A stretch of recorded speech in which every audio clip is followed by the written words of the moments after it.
আমি মোহাম্মদ শামীম ভূঁইয়া আলিমউদ্দিন যুবদা কলেজে 2002 সালে আমি লেকচার হিসেবে যোগদান করি।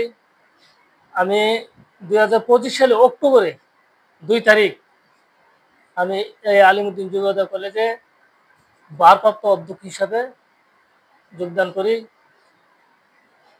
আর আমার শিক্ষা জীবনে আমি বিজ্ঞরাদান উচ্চ বিদ্যালয় থেকে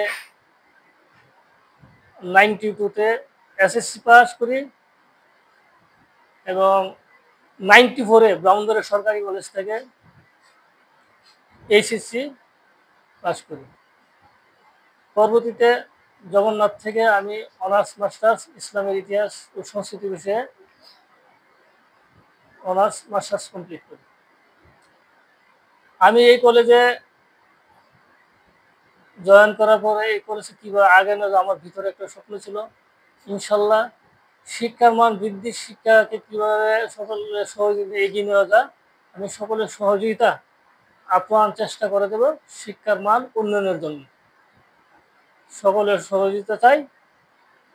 সবাইকে ধন্যবাদ। আসসালামু আলাইকুম।